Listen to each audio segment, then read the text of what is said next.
Hello friends, welcome to our YouTube channel target the exam. आज हम लोग 50 important question के सीरीज़ में सेट 10 करेंगे। इससे पहले हम लोगों ने सेट 1 से 9 तक कवर कर लिया है, जिसका लिंक आपको वीडियो के डिस्क्रिप्शन बॉक्स में मिल जाएगा। यह 50 क्वेश्चन का इंपॉर्टेंट सेट सभी प्रतियोगी परीक्षाओं के लिए इम्पोर्टेंट होने वाला है। तो आइए लगाते हैं आज का सेट। देखते हैं पहला क्वेश्चन, भारतीय थल सेना का सबसे पुराना रेजिमेंट कौन सा है? तो भारतीय थल सेना का सबसे पुराना रेजिमेंट ये है बॉम्बे सेपर्स। बॉम्बे सेपर्स क्या है? इंडियन आर्मी में जो इंजीनियर का ग्रुप है वही रेजिमेंट है बॉम्बे सेपर्स, और इसकी स्थापना 1820 ईस्वी में की गई थी और इसका मुख्यालय ये पुणे में है। आते हैं अगले क्वेश्चन पर, निम्नलिखित में से किस वृक्ष में पर परागण नहीं होता है? तो किस वृक्ष में पर परागण नहीं होता है? तो यह कटहल में पर परागण नहीं होता है। कटहल का कौन सा भाग खाया जाता है? तो कटहल का खाने योग्य भाग है परिदलपुंज एवं बीज। वहीं आम का खाने वाला भाग मध्य फल भित्ति है और नाशपाती का खाने वाला भाग पुष्पासन है।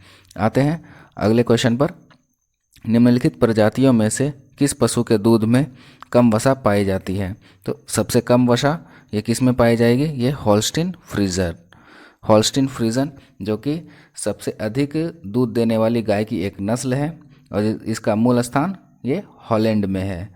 और अगर हम देखते हैं तो साहिवाल, जर्सी, हरियाणा ये सभी गायों की प्रजाति है। और सबसे अधिक वसा किस में पाया जाता है? तो सबसे अधिक वसा ये पाया जाता है भदावरी नस्ल की भैंस में। आते हैं अगले क्वेश्चन पर, भारत का संविधान के किस संशोधन अधिनियम द्वारा देश की पंचायती राज संस्था तथा नगर निकायों को संवैधानिक दर्जा प्रदान किया गया? तो पंचायती राज संस्था और नगर निकाय, तो पंचायती राज संस्था के लिए ये हुआ था 73वां संविधान संशोधन और नगर निकाय के लिए हुआ था 74वां संविधान संशोधन। ये संशोधन कब हुए थे? तो ये संविधान संशोधन ये 1993 में हुआ था। वहीं अगर देखा जाए तो पंचायती राज संस्था को भाग 9 और अनुच्छेद 243 के क से न तक और नगर निकायों को अनुच्छेद 243 के अंतर्गत ही त से य तक रखा गया है। आते हैं अगले क्वेश्चन पर, सरदार पटेल को सरदार की उपाधि किस आंदोलन के सफल नेतृत्व के बाद प्रदान की गई? तो सरदार पटेल को सरदार की उपाधि यह प्रदान की गई थी बारदौली सत्याग्रह के सफलता के बाद। और इन्हें सरदार की उपाधि दी किसने थी? तो बारदौली के महिलाओं के द्वारा महात्मा गांधी ने प्रदान किया था सरदार पटेल को सरदार की उपाधि। आते हैं अगले क्वेश्चन पर, मधुमक्खी पालन कहलाता है? तो मधुमक्खी पालन ये कहलाता है एपीकल्चर। वहीं मत्स्य पालन ये पिसीकल्चर है। सिल्वीकल्चर में काष्ठीय पौधों का संवर्धन किया जाता है और हार्टिकल्चर बागवानी से संबंधित है। आते हैं अगले क्वेश्चन पर, जल का शुद्धिकरण किया जाता है? तो जल का शुद्धिकरण ये किया जाता है क्लोरीन के द्वारा। आते हैं अगले क्वेश्चन पर, यदि दूध से क्रीम को अलग कर दिया जाए तो दूध का घनत्व क्या होता है? तो अगर दूध से क्रीम अलग हो जाएगा तो दूध का घनत्व ये बढ़ जाता है।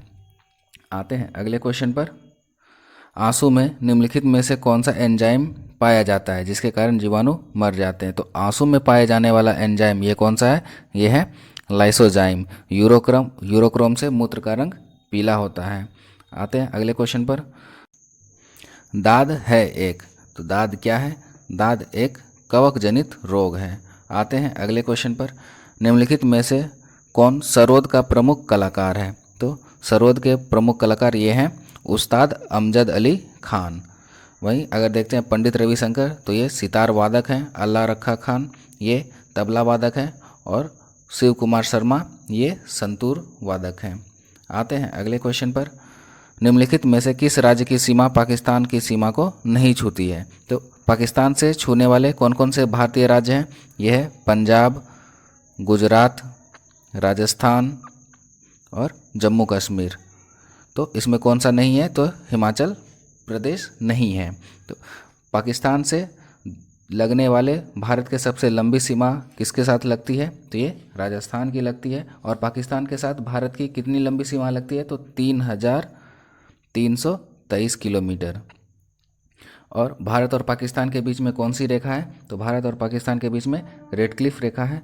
और भारत और पाकिस्तान के बीच में ही ये जो POK है, तो इसके ऊपर LOC लाइन ऑफ कंट्रोल का जो निर्धारण किया गया है, ये कब किया गया है? तो 1972 ईस्वी में LOC का निर्धारण किया गया है। आते हैं अगले क्वेश्चन पर। लगातार रक्त को बहने से रोकने के लिए आवश्यक विटामिन है। तो रक्त को बहने से रोकने के लिए रक्त का थक्का बनना जरूरी है। तो रक्त का थक्का बनने के लिए कौन सा विटामिन जरूरी है? तो ये विटामिन K है। वहीं अगर देखते हैं इन सभी विटामिन का रासायनिक नाम क्या होता है, तो विटामिन A ये रेटिनोल होता है, विटामिन D ये कैल्सीफेरोल है, और विटामिन K ये टोकोफेरोल होता है, और विटामिन E का ये फिलिक्विनोन होता है। आते हैं अगले क्वेश्चन पर। सुभाष चंद्र बोस किस छद्म नाम से कलकत्ता से काबुल पहुंचे थे? तो सुभाष चंद्र बोस को जब 1940 ईस्वी में इनके निवास स्थान पर नज़रबंद कर लिया गया था, तो इन्होंने जियाउद्दीन नाम से काबुल पहुंचे थे। आते हैं अगले क्वेश्चन पर। किस स्थान को समुद्रपुत्र कहते हैं? तो समुद्रपुत्र ये कहा जाता है गंगा सागर। गंगा सागर कहाँ है? तो यह हुगली नदी के हुगली से 20 किलोमीटर दूर एक समुद्र द्वीप है। आते हैं अगले क्वेश्चन पर। निम्नलिखित में से कौन भूमध्य रेखा के निकटतम है? तो भूमध्य रेखा के निकटतम कौन है इनमें से? तो यह है वृहत निकोबार द्वीप समूह। आते हैं अगले क्वेश्चन पर। निम्नलिखित किस ग्रंथ में गांधी जी को सर्वोदय के दर्शन का सूत्रपात करने के लिए प्रेरित किया? तो गांधी जी ने किस ग्रंथ से सर्वोदय दर्शन को लिया है? तो ये अनटू द लास्ट इस पुस्तक से लिया है। आते हैं अगले क्वेश्चन पर। शक संवत से कब से प्रारंभ हुआ? तो शक संवत कब से प्रारंभ हुआ? तो शक संवत ये प्रारंभ हुआ 78 ईस्वी से। और शक संवत को किसने स्टार्ट किया था? ये शुरू किया था कनिष्क ने। वहीं विक्रम संवत की शुरुआत जो है ये 58 ईसा पूर्व में हुआ था, और इसे उज्जैन के राजा विक्रम जिन्होंने कि शकों को पराजित किया था, उसी विजय के उपलक्ष्य में उन्होंने विक्रम संवत का शुरुआत किया था। वहीं 319 ईस्वी में गुप्त संवत की शुरुआत चंद्रगुप्त प्रथम ने की थी। आते हैं अगले क्वेश्चन पर। भारतीय राष्ट्रीय कांग्रेस ने मौलिक अधिकारों पर पारित प्रस्ताव को अपने किस अधिवेशन में स्वीकार किया? तो मौलिक अधिकार पर कौन सा अधिवेशन हुआ था? ये हुआ था कराची अधिवेशन 1931। वहीं अगर देख लेते हैं गुवाहाटी अधिवेशन 1926, तो इसकी अध्यक्षता श्रीनिवास आयंगर ने की थी। और गुवाहाटी अधिवेशन 1926 में सभी सदस्यों को खादी वस्त्र पहनना अनिवार्य किया गया था। वहीं लाहौर अधिवेशन 1929 में पूर्ण स्वराज की मांग की गई थी, जिसकी अध्यक्षता जवाहरलाल नेहरू ने की थी। और कराची अधिवेशन 1931 की अध्यक्षता सरदार वल्लभ भाई पटेल ने की थी। आते हैं अगले क्वेश्चन पर। सरस्वती सिविलाइजेशन नामक पुस्तक के लेखक कौन है? तो सरस्वती सिविलाइजेशन नामक पुस्तक के लेखक ये हैं मेजर जनरल GD बख्शी। आते हैं अगले क्वेश्चन पर। संवहनीय वर्षा को निम्नलिखित कौन सी विशेषता नहीं है? तो संवहनीय वर्षा की निम्नलिखित में से कौन सी विशेषता नहीं है? तो इसका आंसर हो जाएगा ऑप्शन C, यह वर्षा प्रायः दोपहर से पहले होती है। तो ये कथन गलत है। संवहनीय वर्षा दोपहर के बाद लगभग 2 से 4 बजे के बीच हुआ करती है अक्सर। आते हैं अगले क्वेश्चन पर। सूर्य हमें सूर्योदय के कुछ पहले एवं सूर्योदय के कुछ देर बाद तक दिखाई देता है, इसका क्या कारण है? तो सूर्य सूर्योदय से पहले और सूर्योदय के बाद भी दिखाई देता है, तो इसका क्या कारण है? तो इसका कारण है अपवर्तन। आते हैं अगले क्वेश्चन पर। जब किसी बर्फ़ के टुकड़े पर दाब बढ़ाया जाता है तो इसका गलनांक क्या होता है? गलनांक कम हो जाता है। आते हैं अगले क्वेश्चन पर। DNA किस प्रक्रिया द्वारा RNA उत्पन्न करता है? तो DNA को RNA में परिवर्तन करने के लिए ये होता है ट्रांसक्रिप्शन, प्रतिलेखन। जैसा कि आप लोग कोरोना टेस्ट में सुने होंगे RT-PCR, उसमें क्या होता था कि रिवर्स ट्रांसक्रिप्शन होता था। क्यों? क्योंकि जो कोरोना था वो RNA वायरस था, तो RNA को पहले DNA में कन्वर्ट किया जाता है, उसके बाद फिर उसका परीक्षण किया जाता है। तो उसके लिए RNA से DNA में करेंगे तो वो रिवर्स ट्रांसक्रिप्शन हो जाएगा। लेकिन हमारा क्वेश्चन क्या है? DNA को RNA में बदलना है, तो DNA को RNA में बदलने के लिए ट्रांसक्रिप्शन, ऑप्शन C सही हो जाएगा। आते हैं अगले क्वेश्चन पर। सर्वप्रथम कलिंग पर किसने विजय प्राप्त की थी? तो कलिंग पर सर्वप्रथम विजय किसने प्राप्त की थी? तो ये की थी महापदम नंद ने। महापदम नंद जो कि नंद वंश का संस्थापक था। वहीं बिंबिसार जो हर्यक वंश का था और इसकी राजधानी राजगृह थी। अशोक अशोक ने कलिंग पर आक्रमण जो है ये 261 ईसा पूर्व में किया था। और धनानंद जो कि नंद वंश का अंतिम शासक था और इसे ही हराकर चंद्रगुप्त मौर्य ने पाटलिपुत्र में मौर्य वंश की स्थापना की थी। आते हैं अगले क्वेश्चन पर। गौतम बुद्ध ने अपना अंतिम उपदेश कहाँ दिया था? तो गौतम बुद्ध ने अपना अंतिम उपदेश ये दिया था कुशीनगर में। वहीं श्रावस्ती में गौतम बुद्ध ने सबसे अधिक उपदेश दिए थे। सारनाथ में गौतम बुद्ध ने अपना प्रथम उपदेश दिया था जिसे धर्मचक्र परिवर्तन कहा गया था। और लुम्बिनी में गौतम बुद्ध का जन्म 563 ईसा पूर्व को हुआ था। आते हैं अगले क्वेश्चन पर। गुप्त साम्राज्य के पतन के पश्चात उत्तरी भारत में पाटलिपुत्र के स्थान पर कौन सा स्थान सर्वाधिक महत्वपूर्ण केंद्र बन गया? तो गुप्त वंश के पतन के बाद ये कौन सा स्थान बन गया था? पाटलिपुत्र की जगह ये कन्नौज बन गया था। और कन्नौज पर अधिकार करने के लिए त्रिकोणीय संघर्ष हुआ था। किन किन राजाओं के बीच? तो पाल, प्रतिहार और राष्ट्रकूट राजाओं के बीच त्रिकोणीय संघर्ष हुआ था कन्नौज पर अधिकार के लिए। आते हैं अगले क्वेश्चन पर। मुगल काल में हरकारे कौन थे? मुगल काल में हरकारे ये कौन थे? जासूस एवं विशेष वार्ताहर थे। आते हैं अगले क्वेश्चन पर। विश्व प्रसिद्ध मयूर सिंहासन मुगलों के किस भवन में रखा गया था? तो मयूर सिंहासन को यह दिल्ली के लाल किले के दीवाने आम में रखा गया था। तो ये ऑप्शन डी। मयूर सिंहासन की स्थापना किसने की थी? तो इसकी स्थापना जो है ये शाहजहां ने करवाया था। और इस पर बैठने वाला अंतिम शासक कौन था? मोहम्मद शाह, जिसे रंगीला बादशाह भी कहा जाता है। तो जब 1739 में मोहम्मद शाह के समय में नादिर शाह जो कि फारस का शासक था, उन्होंने दिल्ली पर आक्रमण कर दिया और 1739 ईस्वी में उन्होंने मयूर सिंहासन और कोहिनूर का हीरा भारत से लेकर फारस चला गया। आते हैं अगले क्वेश्चन पर। जैन धर्म श्वेतांबर एवं दिगंबर संप्रदाय में कब विभाजित हुआ? तो जैन धर्म श्वेतांबर एवं दिगंबर में कब विभाजित हुआ था? तो ये हुआ था चंद्रगुप्त मौर्य के समय में। आते हैं अगले क्वेश्चन पर। गिद्धा लोक नृत्य किस राज्य का लोक नृत्य है? तो गिद्धा ये पंजाब का लोक नृत्य है। वहीं राजस्थान का झूमर है और बिहार का विदेशिया लोक नृत्य है। आते हैं अगले क्वेश्चन पर। गुप्त वंश के किस शासक ने सर्वप्रथम महाराजाधिराज की उपाधि धारण की थी? तो महाराजाधिराज की उपाधि सर्वप्रथम ये धारण की थी चंद्रगुप्त प्रथम ने। श्रीगुप्त जो कि गुप्त वंश के संस्थापक थे और समुद्रगुप्त जिसे भारत का नेपोलियन कहा जाता है। आते हैं अगले क्वेश्चन पर। थाईलैंड की मुद्रा का क्या नाम है? तो थाईलैंड की मुद्रा का नाम ये बहत है। वहीं लीरा तुर्की की मुद्रा का नाम है और क्यात ये म्यांमार की मुद्रा का नाम है। नेफोस्कोप से निम्नलिखित में से किसका मापन किया जाता है? तो नेफोस्कोप ये किसके लिए प्रयोग होता है? तो बादलों की दिशा एवं गति के लिए प्रयोग होता है। आते हैं अगले क्वेश्चन पर।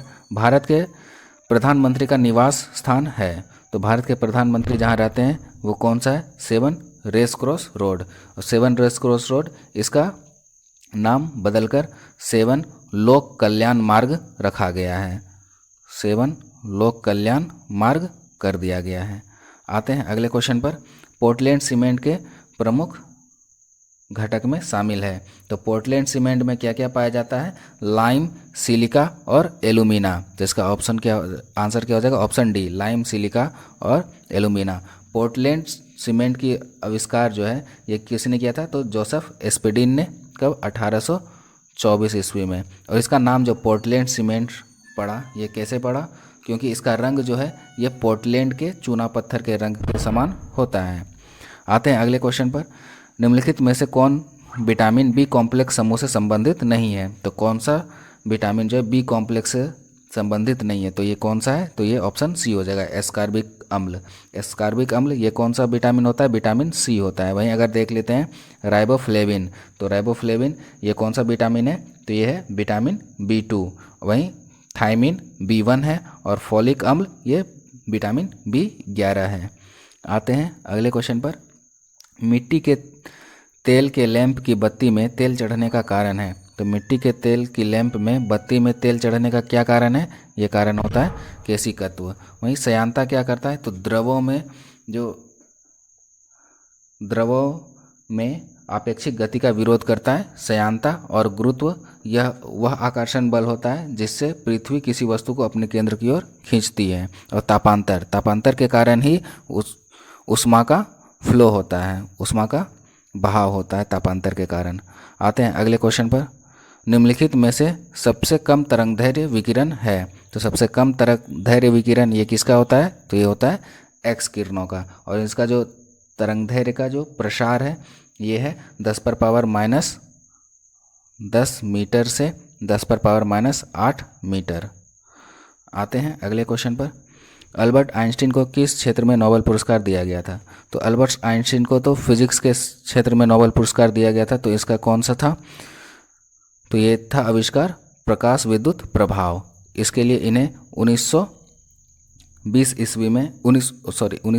ईस्वी में नोबेल पुरस्कार दिया गया था। गुरुत्वाकर्षण सिद्धांत ये न्यूटन के द्वारा दिया गया था। सापेक्षता का सिद्धांत ये भी अल्बर्ट आइंस्टीन के द्वारा दिया गया था। और कैथोड किरणों की खोज ये रदरफोर्ड के द्वारा किया गया था। आते हैं अगले क्वेश्चन पर। पानी के अंदर गोताखोर सांस लेने के लिए प्रयोग करते हैं। तो पानी के अंदर गोताखोर सांस लेने के लिए किसका प्रयोग करते हैं? तो ऑक्सीजन और हीलियम का मिश्रण का प्रयोग करते हैं। आते हैं अगले क्वेश्चन पर। किससे मैडम क्यूरी ने रेडियम प्राप्त किया था? तो मैडम क्यूरी ने जो रेडियम प्राप्त किया था ये प्राप्त किया था पिंच ब्लेंड से। वहीं अगर देखते हैं यूरेनियम का अयस्क ये पिंच ब्लेंड और कार्नेटाइट, यहाँ पे कार्बोटाइट हो गया है, ये कार्नेटाइट और पिंच ब्लेंड यूरेनियम का अयस्क है। और मोनाजाइट ये थोरियम का अयस्क है। आते हैं अगले क्वेश्चन पर। राष्ट्रीय युवा दिवस कब मनाया जाता है? तो राष्ट्रीय युवा दिवस ये मनाया जाता है 12 जनवरी को। और क्यों मनाया जाता है? तो 12 जनवरी को ही स्वामी विवेकानंद का जन्मदिन है। उसी के उपलक्ष्य में 12 जनवरी को राष्ट्रीय युवा दिवस मनाया जाता है। वहीं अगर देखते हैं अंतर्राष्ट्रीय युवा दिवस कब मनाया जाता है? तो अंतर्राष्ट्रीय युवा दिवस ये मनाया जाता है 12 अगस्त को। आते हैं अगले क्वेश्चन पर। देवधर ट्रॉफी किस खेल से संबंधित है? तो देवधर ट्रॉफी ये संबंधित है क्रिकेट से। आते हैं अगले क्वेश्चन पर। क्लोरोफॉर्म को हवा तथा सूर्य के प्रकाश में रखने पर प्राप्त होता है। तो क्लोरोफॉर्म को सूर्य और हवा के में रखने पर यह प्राप्त होता है फोजिन गैस, जो कि एक विषैली गैस होती है। तो फोजिन गैस, इसका रासायनिक नाम क्या है? तो इसका रासायनिक नाम है कार्बोनिल क्लोराइड। और इसका रासायनिक सूत्र क्या होता है? COCl2। आते हैं अगले क्वेश्चन पर। हिंडनबर्ग रेखा किन दो देशों की सीमा रेखा है? तो हिंडनबर्ग रेखा ये है जर्मनी और पोलैंड की सीमा रेखा। वहीं जर्मनी और फ्रांस के बीच में मेगिनेव रेखा है। और रूस और फिनलैंड के बीच में ये मेनरहीम रेखा है। आते हैं अगले क्वेश्चन पर। संविधान का व्याख्याकार एवं संरक्षक कौन होता है? तो संविधान का व्याख्याकार एवं संरक्षक ये सर्वोच्च न्यायालय है। और सर्वोच्च न्यायालय का जो वर्णन है ये अनुच्छेद 124 से 147 तक वर्णित है। आते हैं अगले क्वेश्चन पर। संगीत नाटक अकादमी की स्थापना किस वर्ष हुई थी? तो संगीत नाटक अकादमी की स्थापना ये हुई थी 1953 ईस्वी में। आते हैं अगले क्वेश्चन पर। त्रिपुरी कांग्रेस में सुभाष चंद्र बोस के त्याग के बाद कांग्रेस का अध्यक्ष कौन हुआ? तो त्रिपुरी कांग्रेस में सुभाष चंद्र बोस के त्याग के बाद कांग्रेस के अध्यक्ष हुए थे राजेंद्र प्रसाद। त्रिपुरी कांग्रेस के ही अध्यक्षता में सुभाष चंद्र बोस ने पट्टाभी सीतारामैया को हरा दिया था, जिससे कि और पट्टाभी सीतारामैया महात्मा गांधी के द्वारा प्रमोट किए गए थे, जिससे बापू थोड़ा दुखी हो गए थे। इसीलिए सुभाष चंद्र बोस ने कांग्रेस के अध्यक्ष पद से इस्तीफा दे दिया था। आते हैं अगले क्वेश्चन पर। बिहार में किस प्रकार के वनों की अधिकता है? तो बिहार में वनों की अधिकता ये है शुष्क पर्णपाती वन। आशा करता हूँ कि आप लोगों को यह वीडियो अच्छा लगा होगा। चैनल को सब्सक्राइब करें और वीडियो को शेयर करें। धन्यवाद।